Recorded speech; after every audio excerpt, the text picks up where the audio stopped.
You're listening to the Gender Reveal Party podcast. I'm your host, Jay Pryor. This isn't your usual gender reveal party. There will be no baby sex parts. This is the real reveal, where we reveal gender through stories of brave humans willing to share their lived experience. Enjoy the listening. I sure enjoy making it. I'm so excited to have you back at the Gender Reveal Party. And today, you know, I cry all the time. I'm going to probably cry just even introducing you. I'm here with one of my bestest friends. Like, I love you so much. I cherish you in my life, Jose Cuevas. And I'm so grateful that you're here having this conversation with me and that I get to introduce you to my listeners at the Gender Reveal Party. So welcome to the Gender Reveal Party, my friend. Thank you so much. And you know, it's mutual. I mean, we're family. We've been through so much together. Oh my God. We did like a whole week. Here's what's interesting though. I was talking to Elliot. So those of you who have listened to I have some listeners, believe it or not, that are like came in at the beginning and are every weekend, and I'm so excited about it. But so those of you who remember Elliot, who we interviewed and is another good friend of ours, and you went to high school with Elliot, right? Yes. So there's this whole, network of humans that we know. But I was telling Elliot the other day that you and I were not that close until we moved out of Kansas. It's true. Right? It's true. I feel like we had made that connection in, when I was at KU near the end. When I was there. And so It wasn't like we'd made that connection. I feel like it was the summertime before I took off to go to New York. And that summer I was like, oh my God, this is like, I'm finally figuring out what community is on a different level. And then once you had moved to, Atlanta and DC, and then I was in New York, I feel like we really did bond at that moment, being expats. Yeah, exactly. Well, it's so funny. I'm sorry, I'm going to do something weird and turn off my heater here, but I'm hot, and we're in Kansas and it's 2 degrees outside. So it's in Kansas, it's so weird when you're hot, it's freezing outside and then you're hot inside. And anyway, it's weird. So anyway, I apologize to our listeners for being weird. But yeah, so I have on my shirt today. I wore this shirt partly because of you, right? I love it. Jose is a Kansas native, right? And you grew up in Topeka. And how old were you when you came out of the closet? So I want to say there were a couple different times that I came out. Once it's hard to put a date on it because in my mind, I feel like, oh, I was so young. And I was probably, I want to say I was like 12 or 13. And I remember approaching my mom and just expressing that like something that I was different. I didn't really know how to put words into it. A lot of it came from bullying previous to that. A lot of times we get called out for what is inside of us. People will tell us, and it comes through in the form of bullying, and it's not till later that we actually realize, oh, maybe they're onto something.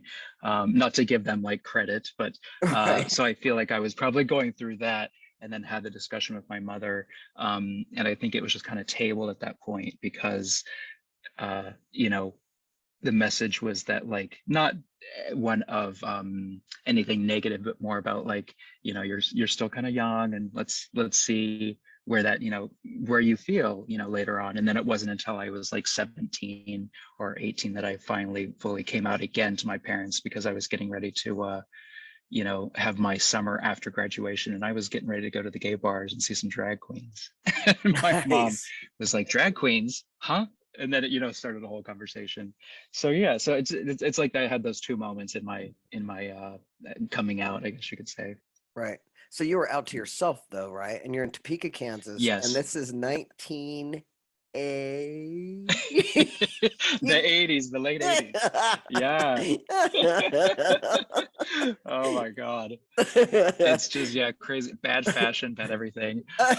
Yeah, it was an interesting time. When I look back on it now, it's like I remember, at that time, it was the AIDS crisis was what was, being, in the news and whatnot. Right. And then of course we had, the infamous Fred Phelps, who was, picketing the parks and stuff. And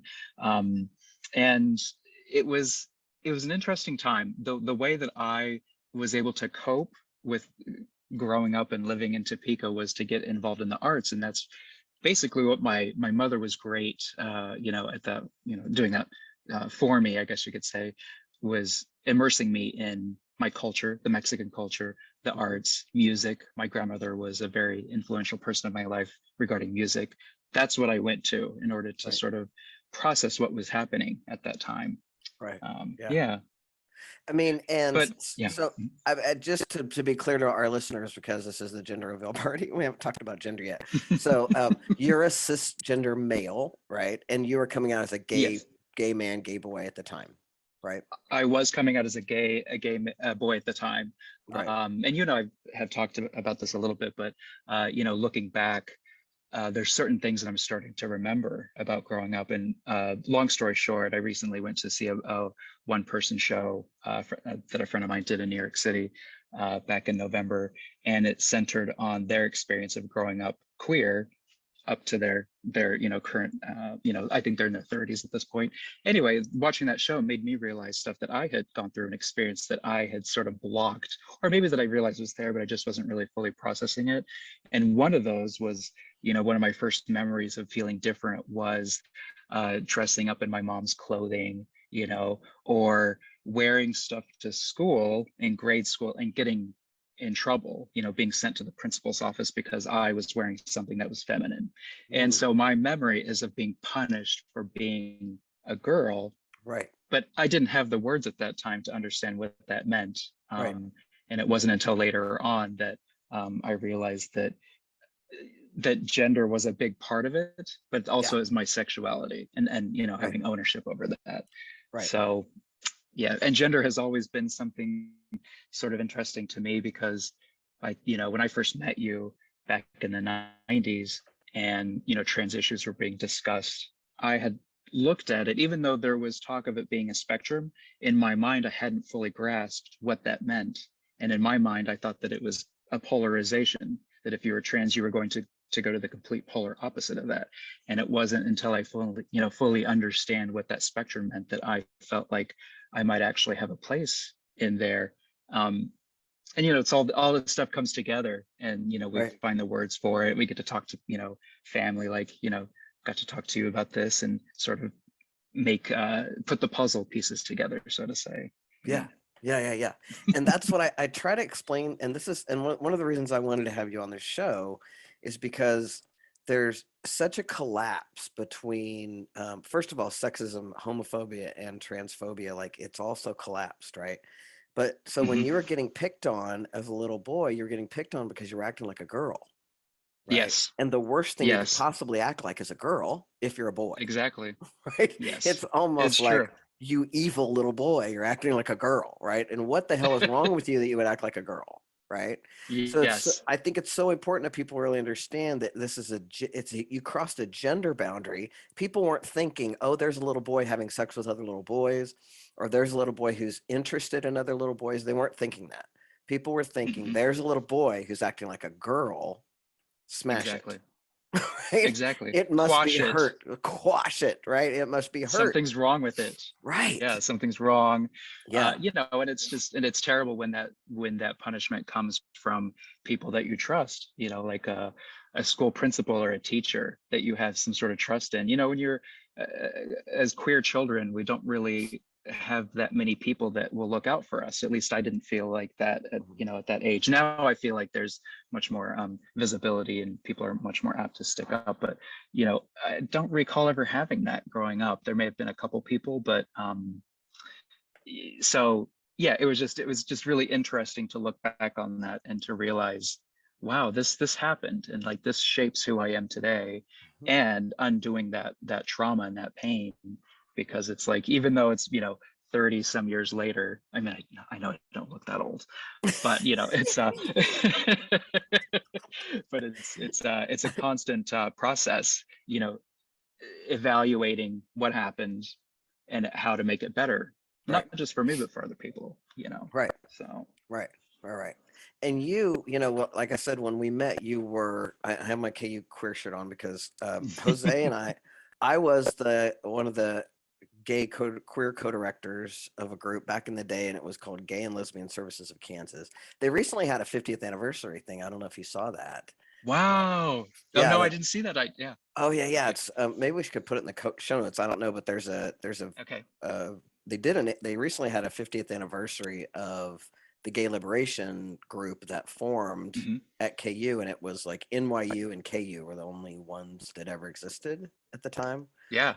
And It's then amazing. so when I went to KU, and then we're talking about the University of Kansas here in Lawrence, Kansas. So I went there and I quickly and loved leading, became a leader in the, and that's how I started doing activism, right? Yes. And you were out before that. Were you doing activism before you got to KU, or was that kind of your kickoff into activism too? Well, for me, my activism came through my heritage as far as like being a Mexican American, Yeah, and at a very young age, my grandmother instilled in us, that this was our heritage, and so through music, that was sort of, I guess, my first foray into activism. But it wasn't until I got to KU that I really understood, that I met, everybody at GLSOK, which we changed the name, which I'm right. sure you'll probably get into that. But yeah, so it was interesting to kind of switch over into that mode, um, dealing with sexuality as Yeah, opposed to like race. Now I understand that everything's intersectional. I didn't right, really have that understanding, right, back then. right. So, And but yeah. can you speak a little bit about that also from being someone who has, I mean, you do have a very strong Mexican heritage, and I'm so grateful. The food that comes out of your family. I know. No, I love, oh my God, the joy I've had with your family. I love your family so much. Anyway, Oh, but so you have this we love you. strong Mexican heritage, and in that culture, talk about gender dynamics, right? I mean, we have this is very binary. Yes, Very very binary. binary. Yeah, and you have this huge loving family that embraces you and all of you. Like, can you talk a little bit about that and that dynamic, and that whole world? Yes. So, both of my grandmothers are very influential in my life. On my father's side, is the Mexican side, and that's what I've talked about before. My grandmother on that side, she, just to give a little bit about like the family history, like she was one of the first women to form an all-female mariachi band, Mm, back in the early '80s, late '70s, early '80s, and so she said, I'm going to go against all of these social norms and create music with women, since women were pushed out of that realm. She took it upon herself to start that. And so as a little kid, that was what I saw and what I looked up to. I had an understanding that this was something that was, that there was a woman here that was sort of going against the norms, so to say.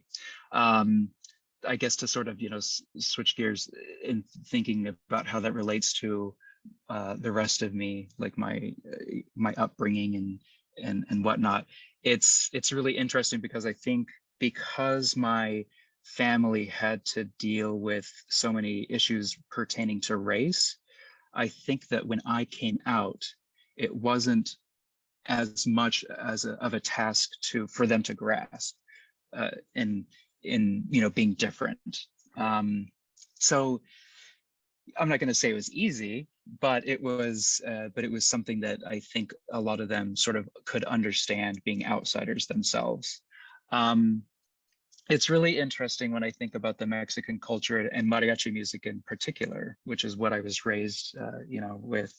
And it's such a polarized and binary system. Hmm. You have these like macho men in their tight outfits performing these songs about love, and a lot of it is about deals with love and breakup. And I remember at a young age, like we would be singing these songs because it's what we're raised with, to perform and whatnot. And I realized that, wow, all these songs, like it's all about this dramatic interpretation of what a breakup is or what love is, and sometimes there's tequila involved and it gets real messy, but this is what it's about. And you know it's something interesting because now that I'm older, I will hear these songs and I listen to the lyrics and I think, oh my God, like this is really like my grandmother, if she only knew that, you know, what she was helping me understand about myself by having me sing these songs. Right. Because the other interesting thing is that with the women's mariachi that my grandmother was a part of, they were singing these songs and they wouldn't change the lyrics. They would keep it as if they were singing about another woman. So in my mind, like I thought, wow, that's interesting. I don't think they understood what that could be interpreted as, but like it's these little interesting things that I think back on, and it's just like, you know, it just adds to what made me, I guess Well, you could say. it's tiny little things like that that like when you're, especially when you're a queer kid, you just latch onto and soak up, It's right? Because true. there's nothing. Yes. It's like a desert, right? And so you Yes. have a drop of something. For me, it was like movies like the movie Tootsie, right? Which Oh was, yeah. there Yeah. was nothing supposed to be lesbianic about that, right? So he's supposed to be a Yeah. man, you know, in a dress, a straight man. But man, just watching Jessica Lange and Dustin Hoffman in a dress, you know, looking at each other for me was like, I watched that movie like 16 times when I was in high Oh, school, true. you know, just Yeah. because it was like this drop of salvation of like, ooh, wait, hey, wait a minute, you know, it's something Something. Yeah. familiar. It's really interesting how Exactly. we draw that. That's a great Yeah. story. I Mine was love that. Superman. Yeah. Superman Oh, and Wonder Woman. oh See, yeah. I thought I was going to be Wonder Woman when I grew up, and then I was Right. going to marry Superman. None of that Nice. happened yet, but it's okay. I guess I don't know. Your husband is pretty super. I mean, that's true. he's That's pretty true. He great. is. He's pretty great. That's awesome. He deserves So, his own series. right. So now we need to give some props to your parents here because also Yes. your parents created the very first PFLAG in Kansas, right? Ever? Yes, they did. So they there was actually another couple, Dawn and Lorraine. Could be getting their names wrong, and I apologize. So they had started, I think they started the chapter maybe a year before my parents joined. Um, Basically, when I came out, I was there, you know, the last time I kind of told my parents, like, listen, I know who I am at this point. Mhm. It's on you to educate yourself. And like here's a way to do that. Yeah, I mean, I may not have been so brash about it, but you know, in you my mind, probably that's I were. flipped my hair, you know, and said it that way. So Yeah. but you know, and you know, props to them. They really like went Yeah. full force Yeah. and educated themselves, immersed themselves in that community with other parents and other queer people that they could talk to and just sort of, you know, ask questions of, because you know, for me, I was on my way to college at that point, so I Right. was not going to be living under the same house, and so Right. we would not have that same you know, interaction that we had previously. So they really went full force, and they yeah, they in a way helped co-found, I guess you could say, the, you know, Lawrence and Topeka PFLAG. And it was so needed at that point. I mean, so many people came Oh out my of the God. woodwork, and you know, it was just like this. Everything was happening at that time. There was Simply Equal in Lawrence. There was, you know, Fred Phelps in Topeka. There's just all these different things that were going on that it was like the perfect timing for this to happen, for Yeah. them to, you know, be involved. And you know, they went all over the state. You know, sometimes you know, within the Midwest, doing different, you know, speakers bureaus, Yeah. something that we're very familiar with. Right. And they also would do workshops, you know, with the different universities and the social work programs and whatnot. So, you know, you know, I think my mom helped set up one of the um, first Pride parades in Topeka. And I thought That that makes was perfect sense to me. Yeah. so cool. I mean, Very I don't cool. want to say she helped found, but there's always a team. But I Right. just, you know, I Yeah. remember She she was had part of a the heavy team. hand in that. Yeah, for Yeah. sure. That's So, great. Yeah. Well, uh, and here's what's you know, interesting to me because I don't know where they came from. Maybe they came from Kansas City, Missouri, or somewhere. But when I was the director of the queer organization, one year I like what I would like to do is just set up programming for the whole year, so I'd be done with it. You know, I mhm, just schedule everything out. yep. So I had a whole list of programming, and I always scheduled PFLAG because we had so many kids that were coming there with heartbreak, right? Like Yes. these kids were brokenhearted because they had Hmm. been disowned by their parents, kicked out of their homes, or at least had this foul relationship with their parents, or their parents were talking to them, or they couldn't be out with their parents because they knew they would either be physically abused or kicked out or something, right? And so all Yes. these kids, these, because I was a non-trad when I was at KU, I was like 27 when I graduated. Hmm. So I was 24 when I started, I think. Um, Hmm.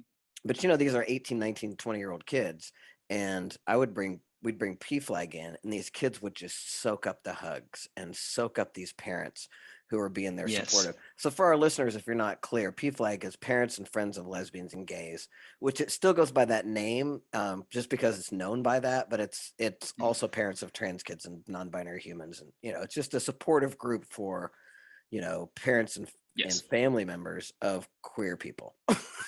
Yes. And especially back in the day when you and I were coming out, like I was young to come out in Yeah. 1985, right? Hmm. And so our families had nobody to talk to about that. I mean, there wasn't Yeah. anybody.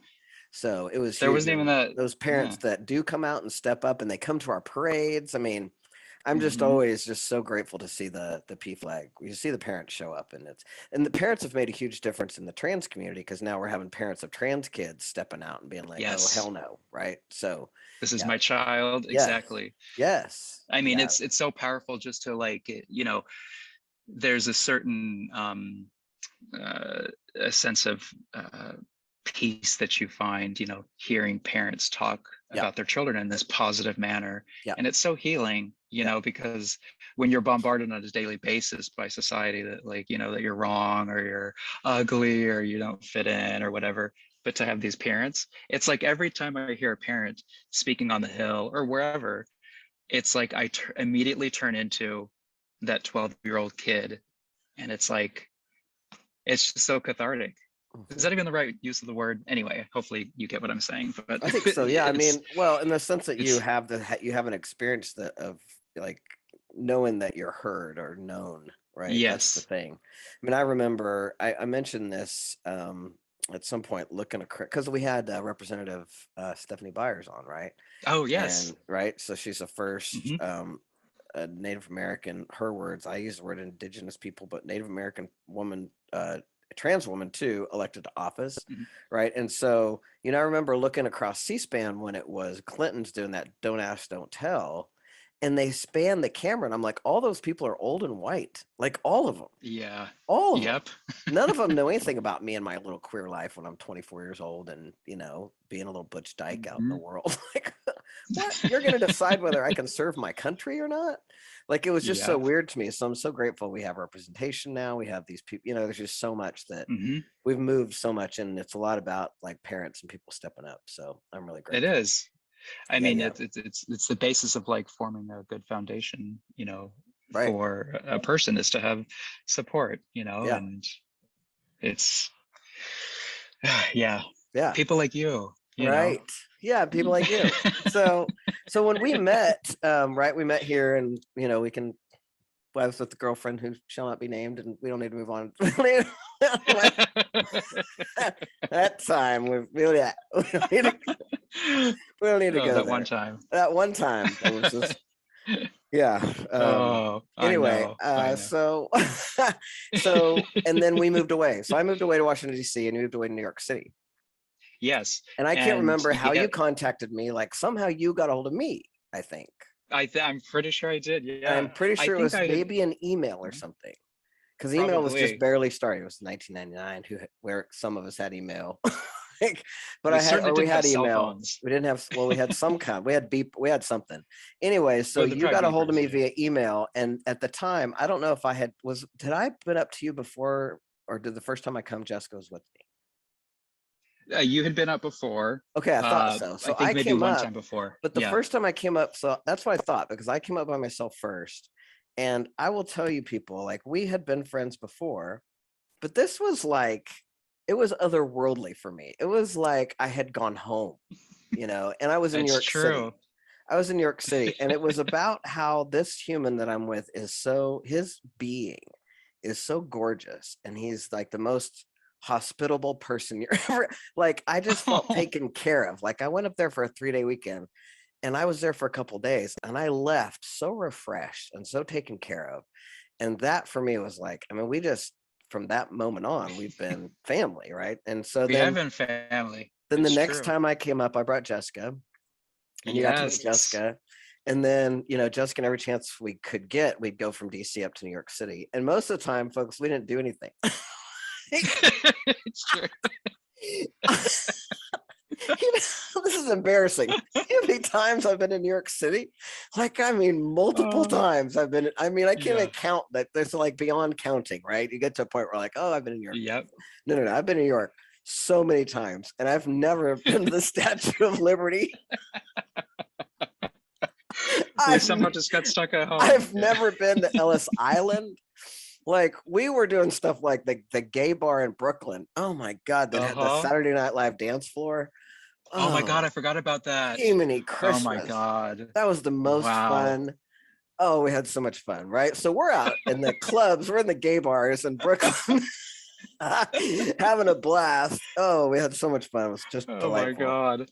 So then Jose is in my, I had my chest surgery, and the doctor that I found was in New York City.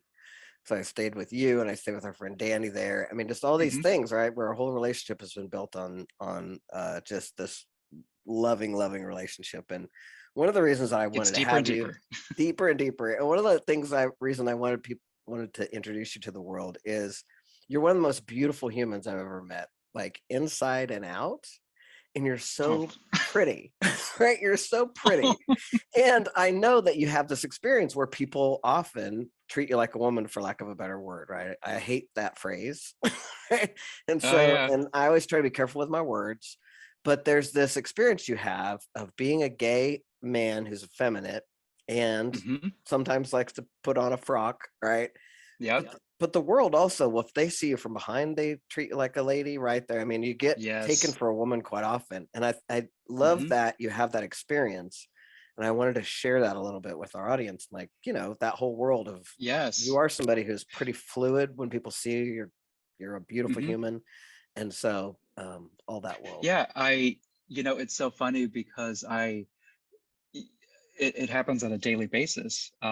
Maybe not so much during COVID because I'm not as out and about, but it's so funny because for me, it's always like going to the grocery store and there's a guy that will hold the door open for me. And then I get closer and then you just see the look on their face and it's like, oh, okay. Or I love that being, but of course it's like, then I love it because it's like, oh, you're going to go there with it? Okay, well, then this is what's going to happen. And then it's also, like going to a restaurant or like at the airport, and I'm always, it's always very confusing for people because they don't know how to address me. But they always start off with, miss. First of all, it's ma'am, not miss, but like, Thank you. Come on, hello. I've worked hard.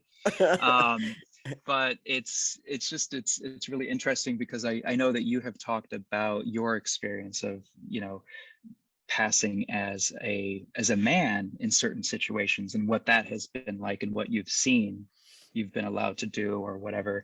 And it's interesting to see the flip side of that, to see how people would treat me, that it's this putting me on a pedestal, but then when they get closer they realize that, oh, I'm a freak or whatever, and I'm not saying they're calling me a freak, but like whatever is going through their mind. Right. And it just, every time that happens, it sort of reinforces that what I am, and that I happen to think that I'm very beautiful and that I'm a full expression of like who I am.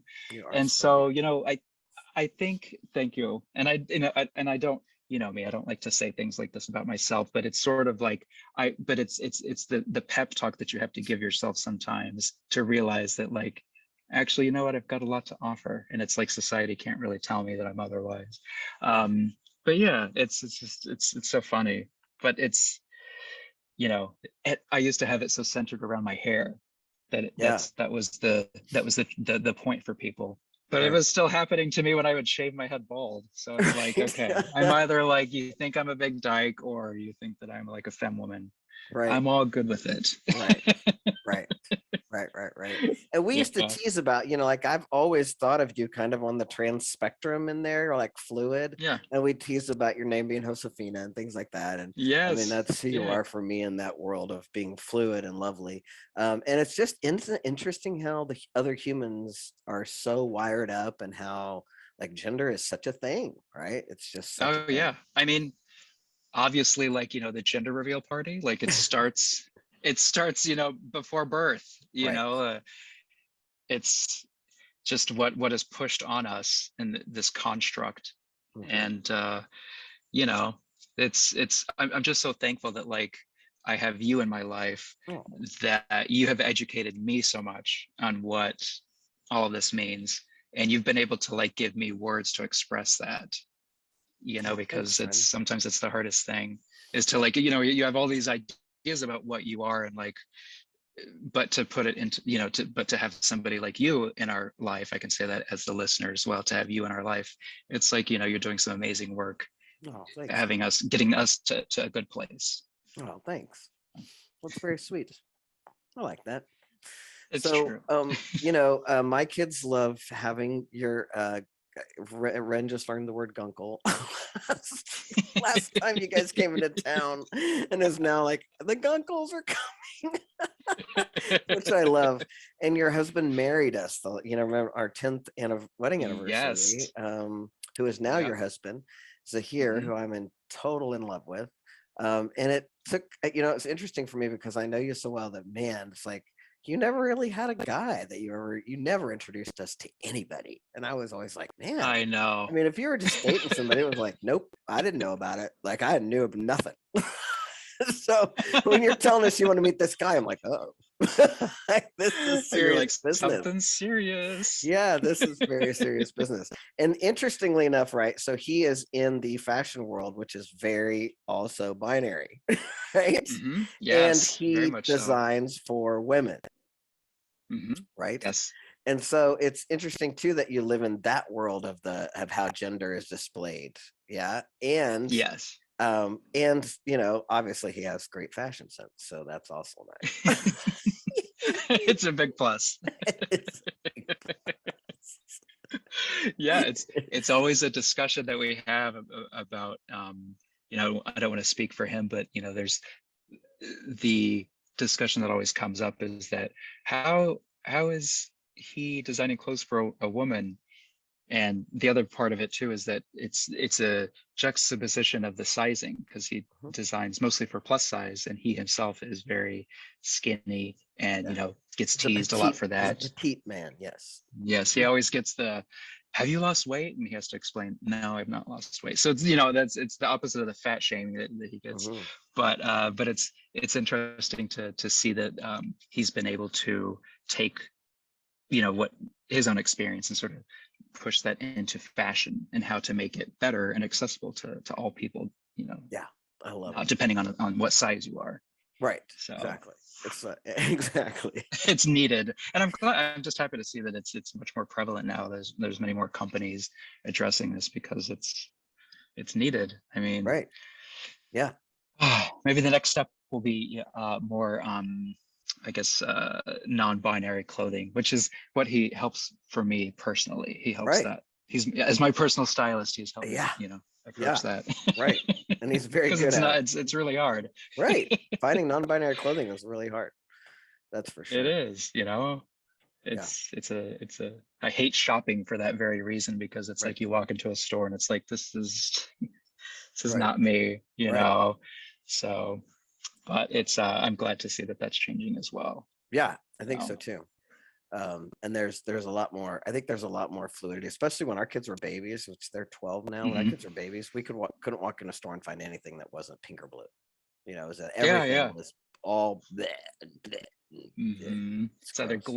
glitz or it's Tonka trucks. Right. Yeah. Yeah, exactly. Exactly. So Oh, I think that's changing too, which is nice.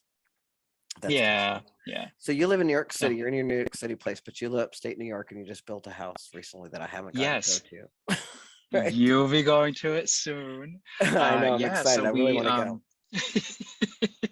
we're very lucky. Yeah, we set up this house upstate, and it was sort of we went to it as a retreat, at the beginning of the pandemic, and it got us to realizing that like this is a place that we could potentially set up as an experience for other people. And I don't mean to say like it's just like like an Airbnb rental, because I mean that's obviously what it is too. But we envision it being a place that people can go to as a retreat. And I'd like to make it something bigger at some point, as far as like a place where groups can go. And so that's what we're working on at this point. Nice. But it's beautiful, and it's a little place called Cragsmore, New York, which was an artist colony Nice. at the turn of the century. You may see a lot of paintings that are in the form of the Hudson Valley genre, and a lot of the paintings took place there. But it's a great place, and it's very queer friendly, which is another reason why we like it there. But at some point you will be experiencing it, and I'm looking forward to hopefully, yeah. So here's something interesting, because we have a new sponsor I want to tell everybody about, and I want to tell you about it. Yes. Are you familiar with Fire and Bliss Creative at fireandbliss.com? I would love for you to tell me more. Yeah. They're our new sponsor, and I'm super excited about this because Fire and Bliss, first of all, is the only one that I know of that focuses on the LGBTQ2S LGBTQIA plus and Black and Indigenous people of color. Like all of their art are all of those people. And so that's the first cool thing. And then that's secondly, they're all independent artists who maintain full control over their art and their profit. Which I don't know much about art, but I think it's hard to figure out, like, are the artists really getting the money? Or a lot of times they're not. Right, who's getting this, right? So this is really cool. And if people go to fireandbliss.com/reveal, I have a collection of stuff that I picked out. They only let me pick out 10. I could have been there all day. Like, I mean, there's so much cool stuff. And I just bought for my office, it's called the Sea Turtle Rainbow. And it's stippling art, that little dot kind of art, I think. Oh, is yes. What it is. My roommate in college, in fact, my co-director at the GLSOK used to do stippling art, and he was amazing at it. Like, and this is that, like dots, and it's rainbow, and it's super cool. So I just bought that for my office. So if our listeners, if you go to fireandbliss.com/reveal, you'll see the turtle I just bought, and you'll also see the collection I picked out. But go look at this stuff, and I mean, it's amazing, and it's so great to know that we can buy art from queer people and from Black and Indigenous people of color, and know that it's going to go to them, and that's like these people are getting their art out there. So I'm super excited about you guys. Well, here's the thing. Necessary. I was talking to Jennifer the other day from Fire and Bliss, and we were talking about this because it doesn't occur to me to buy art, and it's one of those things that, if we're going to put my characteristics in buckets, like I hate doing that, but like that's the dude thing about me, right? Yeah. She was saying they've even done studies and that men aren't the art buyers a lot, right? Women buy art more, right? And I'm assuming, and gay men buy art. Yes. So there's that whole collapsing of gay men and women things that people think is a thing. It's not a thing for everybody, people. It's only a thing for some gay men. But you guys obviously buy art, so you can go to fireandbliss.com and check it out. I can't wait. Yeah. Especially to see your collection, or I mean, what you'd selected. Yeah. It's interesting because I didn't know who the artists were as I was looking through stuff, and I'd pick something, and I ended up, Maxine Nodal is apparently, I'm a huge fan of hers, because every time I'd pick something, I'd be like, oh, it's her again. And then there was two of them that I picked by Kat, and I'm going to butcher her name, but like Terzin, maybe. And then Barbara Bell is the one who did the rainbow sea turtle that I got. But it was interesting to filter through all these pictures and be like, ooh, I really like that one. And then it'd come up again, and it was another Maxine Nodal. I was like, I clearly like this artist because I keep picking stuff of hers. So it's kind of fun. Exactly. Yeah, it's really fun. And now, you're starting to see what you like, Yeah. It's not such a daunting test. Well, and that's what I was thinking. It's like, I had this conversation with Jennifer. It's like, it doesn't mean that I couldn't buy art. It just doesn't occur to me. I don't even think about it, but that doesn't mean I can't. But it's really how interesting with gender can be that way, or we could make up a story that it's that way, where it's like, we think of these things because we are gendered that way. but it's Yeah. it's silly. Doesn't have anything to do with That it. you wouldn't have the ability to do it. And it's like, Right. of course you have the ability to do Well, it. You I have a know, penis. yeah. I can't buy anything. I can't cook, you know. Yeah. Uh, So, anything else we should share? Anything else you want to share about gender, about your life, about anything? gosh, I don't Jose know. I'm sang at trying my to wedding. think. Jose's a singer, and Jose sang at my Yes. wedding, and it was beautiful. And So then, I'm like I in said, 10 years. So we were married, and then our 10th wedding anniversary, we went and got legally married, right, in New York yes. City. And Zahir, Jose's husband, performed our ceremony for us. So that was really cool. Yes. Yeah. Well, the one thing I would plug is that so I still sing, and I'm in part of Stonewall Chorale, which was the nation's first. Awesome. They we're still tweaking it, but it's the nation's first gay and lesbian choir. But we had big conversations last summer about actually expanding on that, because it's not just gay and lesbian people that are Right. involved in the choir or who formed it. Like, Right. it is much bigger than that. Right. So, but it was the first choir that sort of came out of Stonewall. Nice. And we had to put everything sort of went on hiatus during the pandemic, and we switched to Zoom, which Nice. was kind of a nightmare for choirs, but we did it. We put a couple of virtual pieces up. Anyway, we hit the ground running back in September of this last year, started in-person rehearsals with masks, and we had our very first concert after 2 years in December, and it was all great. Unfortunately, things went back into lockdown, but Right. we are going to start rehearsals again in person with masks, and we hope to have a concert in March. So if you're in New Nice. York City, I think it's like March 26th. I'll have to get the exact date up, but come hear us perform in New York City at Holy God, I'd love Apostles. to. But that's just a little plug. Could we Yeah. ever, do you ever Zoom those? Like, do you ever like put those out and stream them or anything like that? Could we see them Yeah, so not in New York City? we have a YouTube channel that's currently being revamped, but it's Stonewall Chorale Okay. on YouTube. And, occasionally we'll put new videos up there. Like, I think there's 2 that just went up from our recent concert in December. Sometimes it's just like somebody in the audience filming something, and it might not be the most professional, but it's just a peek into what we do. Yeah, for sure. And I'm really excited, because the next concert that we're doing is centered around spirituals, which Nice. normally I would be like, wow, are we culturally appropriating music, or is it celebrating? But in this case, it's a wonderful celebration of this style of music. Nice. And we'll go deep into it during the concert and explain to the audience like what they're hearing and whatnot, because I think it's important to educate the audience on what this music is. They need to know what the lyrics are all about, what was happening at the time that it was written.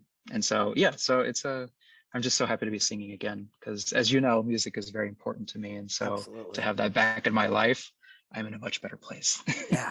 Yeah, it's important. I mean, I really find it to be spiritually, for me, something that I need to have in my life. Like it makes a difference. It's like exercise and meditation and all the other things that music is something for me I really need to be having in my life on a regular basis. So I love that. True. I am so delighted you came on our podcast. I want to also remind our listeners and you, and something new. I forget to tell people these things, but we have a Patreon account now. Which is kind of exciting. So people can go, and if you just love me and you love this conversation, and you think this is important, you can just like donate $7 a month to it. And then like there's other levels that like I'm going to be doing some stories. I'm going to be doing some further content and different things like that. And then we're going to do like a quarterly Zoom call with me and some of our guests. Jose, if you want to come on the call, we could do something like that. Yeah, for sure. Yeah. So anyway, just have these more and more powerful conversations about gender and about the ridiculousness of the construct of gender. Right. So yes, I just love this idea of the young people, and how, Ren is one of them, where they're just done with it. They're just like, that's silly. I don't need that. And that's delightful. And I feel like, this podcast, my goal, my hope is to help some of the older elder people like us kind of catch up. To these young people. So that's my hope, because they give me so much hope. Oh, so much hope. Like if they only knew, if Ren Right. only knew, Oh, you if they know, only knew. Yeah, yeah. There they are. They're just a rainbow of hope. So it's beautiful. it's true. So I love you very much. Thank you, my friend, I for love you coming on too. for the gender reveal party. And thank you for being my guest. And most importantly, thank you for being my friend. I adore you. Thank you. I love you. I love you. Hey, thanks for listening to the Gender Reveal Party podcast. I hope you loved it. And if you did, would you take a second and go do all the things like subscribe, rate, review, tell all your friends? Apparently, if you do that, the podcast platforms are more likely to share it. And if you think these stories are important, please take 3 minutes to just go do that. I'd really appreciate it. Also, I'd love to connect with you on social. On Instagram and Facebook, I'm at the Gender Reveal Party, and on Twitter, I'm at Pryor J. It's a real joy and privilege to bring you this podcast. Come back soon. Love you, bye.